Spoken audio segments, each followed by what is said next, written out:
Hello friends, welcome to Vahita's vlogs. ఈరోజు మన recipe వచ్చేసి పొంగనాలు.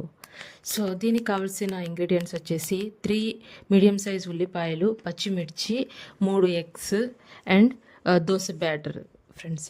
సో ఇప్పుడు మనం ఒక కడాయి పెట్టుకొని దాంట్లో కొంచెం ఆయిల్ వేసుకొని సన్నగా తరుక్కున్న 3 ఉల్లిగడ్డలు మరియు కొంచెం పచ్చిమిర్చి 2 అవర్స్ ముందు నానబెట్టుకున్న గుప్పెడి శనగపప్పు వేసి బాగా ఫ్రై చేసుకోవాలి.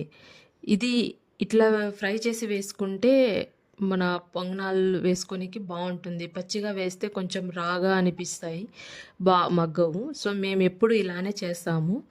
అన్నీ ఒకసారి ఆయిల్లో వేసుకొని కొంచెం మగ్గించుకొని తర్వాత మన దోశ పిండిలో కలుపుకుంటాము అంతా.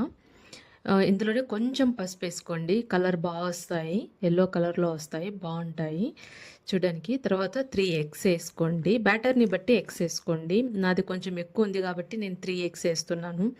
యాక్చువల్గా చాలామంది ఎగ్స్ వేయరు, బట్ ఎగ్స్ వేస్తే మనకి కేక్ ఎలా ఉంటుందో అట్లా వస్తాయి పొంగనాలు. చాలా బాగుంటాయి, టేస్టీగా కూడా ఉంటాయి. ఒక్కసారి ట్రై చేసి చూడండి మీరు.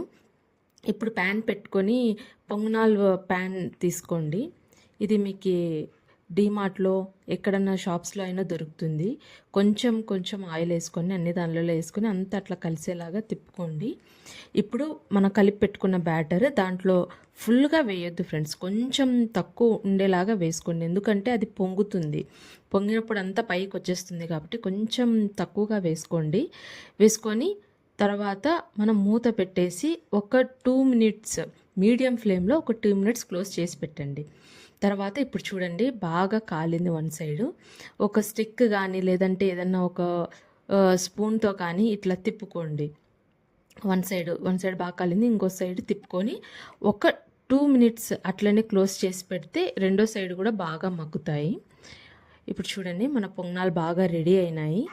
చూసుకొని ఇన్ కేస్ కాలేదు అంటే ఇంకొక 1 మినిట్ అట్లనే సిమ్లో పెట్టేసి ఇంకొక 1 మినిట్ అట్లనే క్లోజ్ చేసి పెట్టుకుంటే బాగా నీట్గా రెడీ అవుతాయి, మగ్గుతాయి లోపల కూడా. చూడండి బాగా కాలి ఎల్లో కలర్లో చాలా బాగా వచ్చినాయి మన పొంగనాలు. ఇంతే అండి మన రెసిపీ. ఐ హోప్ మీకు నచ్చిందని అనుకుంటున్నాను. మీకు నచ్చితే కనుక దయచేసి సబ్స్క్రైబ్ చేసి లైక్ చేసి షేర్ చేయండి. Thank you.